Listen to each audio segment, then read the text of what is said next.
जय श्री सद्गुरुदेवाय नमः। जय श्री गणपति देवाय नमः। ओम नमो भगवते वासुदेवाय नमः। श्रीमद्भागवत महापुराण प्रथम स्कंद 5वां अध्याय। भगवान के यश कीर्ति की महिमा और देव ऋषि नारद जी का पूर्व चरित्र। सूत जी कहते हैं, तदंतर सुखपूर्वक बैठे हुए वाणी पाणी परम यशस्वी देव ऋषि नारद ने मुस्कुराकर अपने पास ही बैठे ब्रह्म ऋषि व्यास जी से कहा। नारद जी ने प्रश्न किया, महाभाग व्यास जी, आपके शरीर एवं मन दोनों ही अपने कर्म एवं चिंतन से संतुष्ट हैं ना? अवश्य ही आपकी जिज्ञासा तो भली भांति पूर्ण हो गई है, क्योंकि आपने जो यह महाभारत की रचना की है वह बड़ी ही अद्भुत है। वह धर्म आदि सभी पुरुषार्थों से परिपूर्ण है। सनातन ब्रह्म तत्व को भी आपने खूब विचारा है और जान भी लिया है। फिर भी प्रभु आप अकृतार्थ पुरुष के समान अपने विषय में शोक क्यों कर रहे हैं? व्यास जी ने कहा, आपने मेरे विषय में जो कुछ कहा वह सब तो ठीक है, वैसे होने पर भी मेरा हृदय संतुष्ट नहीं है। पता नहीं इसका क्या कारण है। आपका ज्ञान अगाध है, आप साक्षात ब्रह्मा जी के मानस पुत्र हैं, इसलिए मैं आपसे ही इसका कारण पूछता हूँ। नारद जी, आप समस्त गोपनीय रहस्यों को जानते हैं, क्योंकि आपने उन पुराण पुरुष की उपासना की है जो प्राकृतिक पुरुष दोनों के स्वामी हैं और असंग रहते हुए भी अपने संकल्प मात्र से गुणों के द्वारा संसार की सृष्टि स्थिति और प्रलय करते रहते हैं। आप सूर्य की भांति तीनों लोकों में भ्रमण करते रहते हैं और योग बल के से प्राण वायु के समान सबके भीतर रहकर अंतःकरणों के साक्षी भी हैं। योगा अनुष्ठान और नियमों के द्वारा पर भ्रम और शब्द भ्रम दोनों की पूर्ण प्राप्ति कर लेने पर भी मुझ में जो बड़ी कमी है उसे आप कृपा करके बतलाइए। नारद जी ने कहा, व्यास जी, आपने भगवान के निर्मल यश का गान प्राय नहीं किया। मेरी ऐसे मान्यता है कि जिससे भगवान संतुष्ट नहीं होते वह शास्त्र या ज्ञान अधूरा है। आपने धर्म आदि पुरुषार्थों का जैसे निरूपण किया है, भगवान श्री कृष्ण की महिमा का वैसे निरूपण नहीं किया। जिस वाणी से, चाहे वह रस भाव अलंकार आदि से युक्त ही क्यों ना हो, जगत को पवित्र करने वाले भगवान श्री कृष्ण के यश का कभी गान नहीं होता। वह तो कौओं के लिए उत्कृष्ट फेंकने के स्थान के समान आप पवित्र मानी जाती है। मानसरोवर के कामने कमल वन में विहारने वाले हंसों की भांति ब्रह्म धाम में विहार करने वाले भगवत चरण वंदित मिश्रित परमहंस भक्त कभी उनमें रमण नहीं करते। इसके विपरीत जिसमें सुंदर रचना भी नहीं है और जो दूषित शब्दों से युक्त भी हैं, परंतु जिसका प्रत्येक श्लोक भगवान के सुयश सूचक नामों से युक्त है, वह वाणी लोगों के सारे पापों का नाश कर देती है। क्योंकि सत्पुरुष ऐसी ही वाणी का श्रवण गान और कीर्तन किया करते हैं। वह निर्मल ज्ञान भी जो मोक्ष की प्राप्ति का साधन साक्षात साधन है, यदि भगवान की भक्ति से रहित हो तो उसकी उतनी शोभा नहीं होती। फिर जो साधन और सिद्धि दोनों ही दिशाओं में सदा ही अमंगल रूप है, वह काम्य कर्म और जो भगवान को अर्पण नहीं किया गया है, ऐसा अहेतुक यानी निष्काम कर्म भी कैसे सुशोभित हो सकता है? महाभाग व्यास जी, आपकी दृष्टि अमोघ है, आपकी कीर्ति पवित्र है, आप सत्यपरायण एवं दृढ़ व्रत हैं। इसीलिए आप संपूर्ण जीवों को बंधन से मुक्त करने के लिए समाधि के द्वारा अचैतन्य शक्ति भगवान की लीलाओं का सिमरण कीजिए। जो मनुष्य भगवान की लीला के अतिरिक्त और कुछ कहने की इच्छा करता है, वह उस इच्छा से ही निर्मित अनेक नाम और रूपों के चक्कर में पड़ जाता है। उसकी बुद्धि भेदभाव से भर जाती है। जैसे हवा के झकोरों से डगमगाती हुई डोंगी को कहीं भी ठहरने का ठोर नहीं मिलता, वैसे ही उसकी चंचल बुद्धि कहीं भी स्थिर नहीं हो पाती। संसारी लोग स्वभाव से ही विषयों में फंसे हुए हैं। धर्म के नाम पर आपने उन्हें निंदित पशु हिंसा युक्त सकाम कर्म करने की भी आज्ञा दे दी है।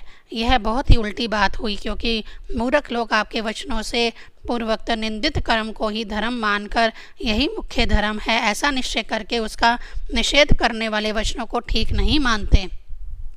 भगवान अनंत है, कोई विचारवान ज्ञानी पुरुष ही संसार की ओर से निवृत्त होकर उनके स्वरूपभूत परमानंद का अनुभव कर सकता है। अतः जो लोग पारमार्थिक बुद्धि से रहित हैं और गुणों के द्वारा नचाए जा रहे हैं, उनके कल्याण के लिए ही आप भगवान की लीलाओं का सर्वसाधारण के हित की दृष्टि से वर्णन कीजिए।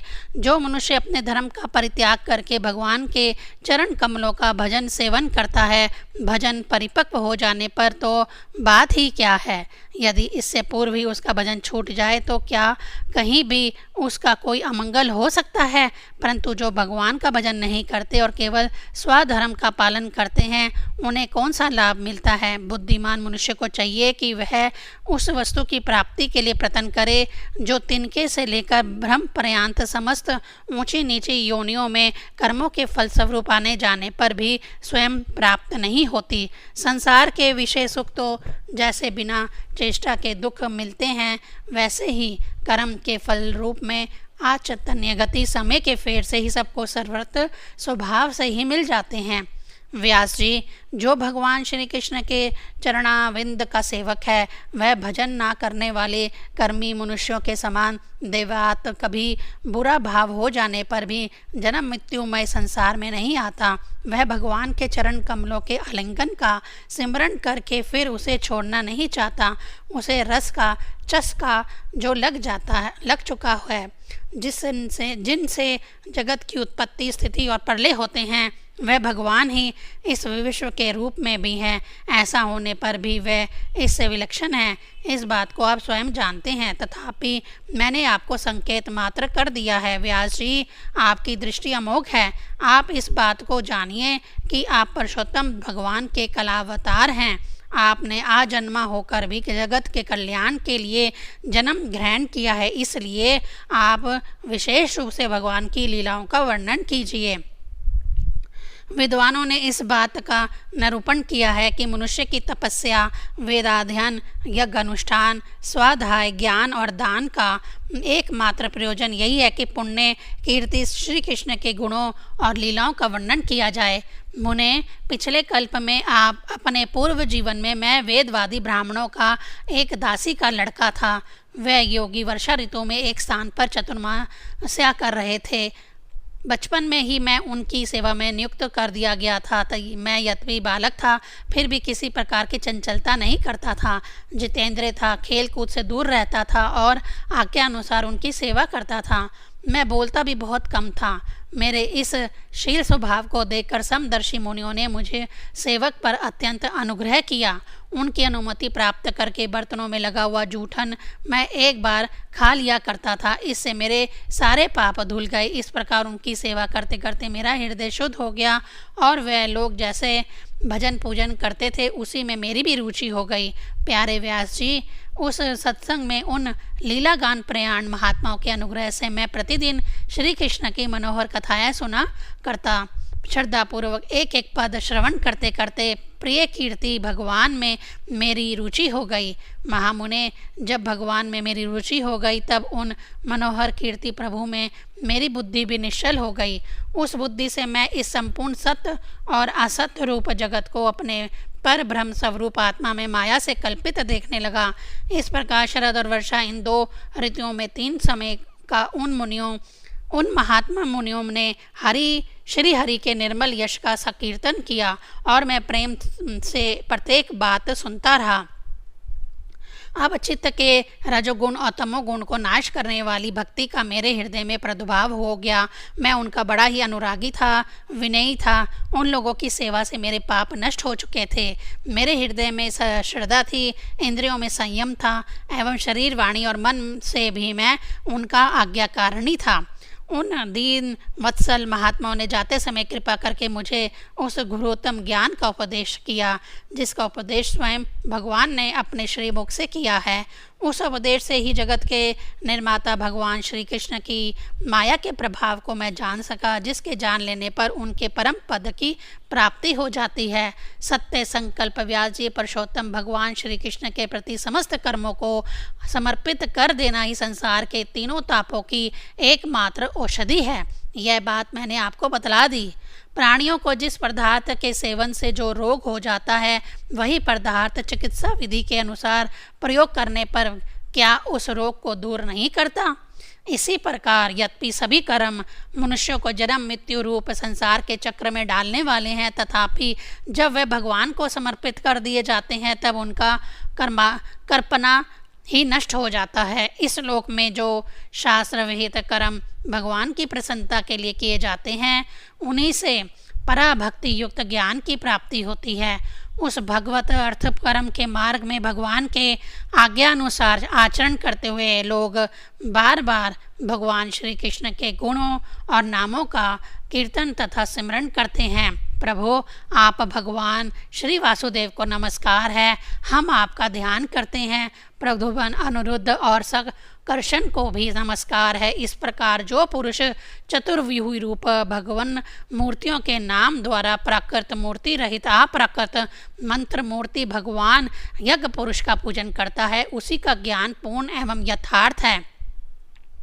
ब्राह्मण, जब मैंने भगवान की आज्ञा का इस प्रकार पालन किया तब इस बात को जानकर भगवान श्री कृष्ण ने मुझे आत्मज्ञान, ऐश्वर्य और अपनी भाव रूपा प्रेमा भक्ति का दान किया। व्यास जी, आपका ज्ञान पूर्ण है, आप भगवान की ही कीर्ति का, उनकी प्रेम में लीला का वर्णन कीजिए। उसी से बड़े बड़े ज्ञानियों की भी जिज्ञासा पूर्ण होती है। जो लोग दुखों के द्वारा बार बार रोंदे जा रहे हैं, उनके दुख की शांति इसी से ही हो सकती है और कोई उपाय नहीं है। 5वां अध्याय संपूर्ण। 6ठा अध्याय नारद जी के पूर्व चरित्र का शेष भाग। श्री सूत जी कहते हैं, शौनक जी, देवऋषि नारद के जन्म और साधना की बात सुनकर सत्यवती नंदन भगवान श्री व्यास जी ने उनसे फिर यह प्रश्न किया। श्री व्यास जी ने पूछा, नारद जी, जब आपको ज्ञान उपदेश करने वाले महात्मा गण चले गए तब आपने क्या किया? उस समय तो आपकी अवस्था बहुत छोटी थी। स्वयंभू आपकी शेष आयु किस प्रकार व्यतीत हुई और मृत्यु के समय आपने किस विधि से अपने शरीर का परित्याग किया? देवऋषि, काल तो सभी वस्तुओं को नष्ट कर देता है, उसने आपकी इस पूर्व कल्प की स्मृति का कैसे नाश नहीं किया? श्री नारद जी ने कहा, मुझे ज्ञान उपदेश करने वाले महात्मा गण जब चले गए तब मैंने इस प्रकार अपना जीवन व्यतीत किया।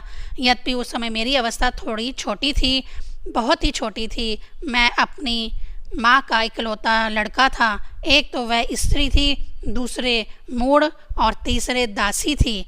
मुझे भी उसके सिवा और कोई सहारा नहीं था। उसने अपने को मेरे स्नेह पाश से जकड़ रखा था। वह मेरे योगक्षेम की चिंता तो बहुत करती थी, परंतु पराधीन होने के कारण कुछ नहीं कर पाती थी। जैसे कठपुतली नचाने वाले की इच्छा के अनुसार ही नाचती है, वैसे ही यह सारा संसार ईश्वर के अधीन है। मैं भी अपने माँ के स्नेह बंधन में बंध कर उस ब्राह्मण बस्ती में ही रहा। मेरी अवस्था केवल 5 वर्ष की थी। मुझे दशा, देश और काल के संबंध में कुछ भी ज्ञान नहीं था। एक दिन की बात है, मेरी माँ गो धोने के लिए रात के समय घर से बाहर निकली। रास्ते में उसके पैर से सांप छू गया। उसने उस बेचारी को ढस लिया। उस सांप का क्या दोष, काल की ऐसी ही प्रेरणा थी। मैंने समझा धक्तों का मंगल चाहने वाले भगवान का यह भी एक अनुग्रह ही है। इसके बाद मैं उत्तर दिशा की ओर चल पड़ा। उस और मार्ग में मुझे अनेकों धन धान्य से संपन्न देश, नगर, गांव, अहीरों की चलती फिरती बस्तियां, खाने, खेड़े, नदी और पर्वतों की तिल तटवर्ती पढ़ाव, वाटिकाएं, वन उपवन और रंग बिरंगी धातुओं से युक्त विचित्र पर्वत दिखाई पड़े। कहीं कहीं जंगली वृक्ष थे जिनकी बड़ी बड़ी शाखाएं हाथियों ने तोड़ डाली थीं। शीतल जल से भरे हुए जलाशय थे जिसमें देवताओं के काम में आने वाले कमल थे। उन पर पक्षी तरह तरह की बोली बोल रहे थे और भौरे मंडरा रहे थे। यह सब देखता हुआ मैं आगे बढ़ा। मैं अकेला ही था। इतना लंबा मार्ग तय करने में मैंने एक घोर गहन जंगल देखा। उसमें नरकट, बांस, सेठा, कुश, कीचक आदि खड़े थे। उसकी लंबाई चौड़ाई भी बहुत थी और वह सांप, उल्लू, सियार आदि भयंकर जीवों का घर हो रहा था। देखने में बड़ा भयावह लगता था। चलते चलते मेरे शरीर और इंद्रियां शिथिल हो गई। मुझे बड़े जोर की प्यास लगी। भूखा तो था ही। वहाँ एक नदी मिली। उसके कुंड में मैंने स्नान, जलपान और आचमन किया। इससे मेरी थकावट मिट गई। उस विजन वन में एक पीपल के नीचे आसन लगाकर मैं बैठ गया। उन महात्माओं से जैसे मैंने सुना था, हृदय में रहने वाले परमात्मा के उसी स्वरूप का मैं मन ही मन ध्यान करने लगा। भक्ति भाव से वशीकृत चित्त द्वारा भगवान के चरण कमलों का ध्यान करते ही भगवत प्राप्ति की उत्कंठ लालसा से मेरे नेत्रों में आंसू छलछला आए और हृदय में धीरे धीरे भगवान प्रकट हो गए। व्यास जी, उस समय प्रेम भाव के अत्यंत उद्रेक से मेरा रोम रोम पुलकित हो उठा। हृदय अत्यंत शांत और शीतल हो गया। उस आनंद की बाढ़ में मैं ऐसा डूब गया कि मुझे अपना और ध्येय वस्तु का तनिक भी भान ना रहा। भगवान का वह अनिर्वचनीय रूप समस्त शोकों का नाश करने वाला और मन के लिए अत्यंत लुभावना था। सहसा उसे ना देख मैं बहुत ही विकल हो गया और अनमना सा होकर आसन से उठ खड़ा हुआ। मैंने उस स्वरूप का दर्शन करना चाहा, किंतु मन को हृदय में समाहित करके बार बार दर्शन की चेष्टा करने पर भी मैं उसे नहीं देख सका। मैं अतृप्त के समान आतुर हो उठा। इस प्रकार निर्जन वन में मुझे प्रतन करते देख स्वयं भगवान ने, जो वाणी के विषय नहीं है, बड़ी गंभीर और मधुर वाणी से मेरे शोक को शांत करते हुए कहा, खेद है कि इस जन्म में तुम मेरा दर्शन नहीं कर सकोगे। जिनकी वासनाएं पूर्णतः शांत नहीं हो गई हैं, उन अधकचरे योगियों को मेरा दर्शन अत्यंत दुर्लभ है। निष्पाप बालक, तुम्हारे हृदय में मुझे प्राप्त करने की लालसा जागृत करने के लिए ही मैंने एक बार तुम्हें अपने रूप की झलक दिखाई है। मुझे प्राप्त करने की कांक्षा से युक्त साधक धीरे धीरे हृदय की संपूर्ण वासनाओं का भली भांति त्याग कर देता है। अल्पकालीन संत सेवा से ही तुम्हारी चित्तवृत्ति मुझ में स्थिर हो गई है। अब तुम इस प्राकृत मैलिन शरीर को छोड़कर मेरे पार्षद हो जाओगे। मुझे प्राप्त करने का तुम्हारा यह दृढ़ निश्चय कभी किसी प्रकार नहीं टूटेगा। समस्त सृष्टि का प्रलय हो जाने पर भी मेरी कृपा से तुम्हें मेरी स्मृति बनी रहेगी। आकाश के समान अव्यक्त सर्वशक्तिमान महान परमात्मा इतना कहकर चुप हो रहे। उनकी इस कृपा का अनुभव करके मैंने उन श्रेष्ठों से भी श्रेष्ठतम भगवान को सिर झुकाकर प्रणाम किया। तभी से मैं लज्जा संकोच छोड़कर भगवान के अत्यंत रहस्यमय और मंगलमय मधुर नामों और लीलाओं का कीर्तन और सिमरन करने लगा। स्वाहा और मद मत्सर मेरे हृदय से पहले ही निवृत्त हो चुके थे। अब मैं आनंद से काल की प्रतीक्षा करता हुआ पृथ्वी पर विचरने लगा। व्यास जी, इस प्रकार भगवान की कृपा से मेरा हृदय शुद्ध हो गया, आसक्ति मिट गई और मैं श्री कृष्ण परायण हो गया। कुछ समय बाद जैसा एकाएक बिजली कौंध जाती है, वैसे ही अपने समय पर मेरी मृत्यु आ गई। मुझे शुद्ध भागवत पार्षद शरीर प्राप्त होने का अवसर आने पर प्रारब्ध कर्म समाप्त हो जाने के कारण पंच भौतिक शरीर नष्ट हो गया। कल्प के अंत में जिस समय भगवान नारायण एकावरण यानी परलेकालीन समुद्र के जल में शयन करते हैं, उस समय उनके हृदय में शयन करने की इच्छा से इस सारी सृष्टि को समेटकर ब्रह्मा जी जब प्रवेश करने लगे, तब उनके श्वास के साथ मैं भी उनके हृदय में प्रवेश कर गया। एक सहस्र चतुर्युगी बीत जाने पर जब ब्रह्मा जगे और उन्होंने सृष्टि करने की इच्छा की, तब उनकी इंद्रियों से मारीच आदि ऋषियों के साथ मैं भी प्रकट हो गया। तभी से मैं भगवान की कृपा से बैकुंठ आदि में और तीनों लोकों में बाहर और भीतर बिना रोक टोक के विचरण किया करता हूँ। मेरे जीवन का व्रत भगवत जन अखंड रूप से चलता रहता है। भगवान की दी हुई इस स्वर ब्रह्म से विभूषित वीणा पर तान छेड़कर मैं उनकी लीलाओं का गान करता हुआ सारे संसार में विचरता हूँ। जब मैं उनकी लीलाओं का गान करने लगता हूँ, तब वे प्रभु जिनके चरण कमल समस्त तीर्थों के उद्गम स्थान हैं और जिनका यशोगान मुझे बहुत ही प्रिय लगता है, बुलाए हुए की भांति तुरंत मेरे हृदय में आकर दर्शन दे देते हैं। जिन लोगों का चित्त निरंतर विषय भोगों की कामना से आतुर हो रहा है, उनके लिए भगवान की लीलाओं का कीर्तन संसार सागर से पार जाने का जहाज है। यह मेरा अनुभव है।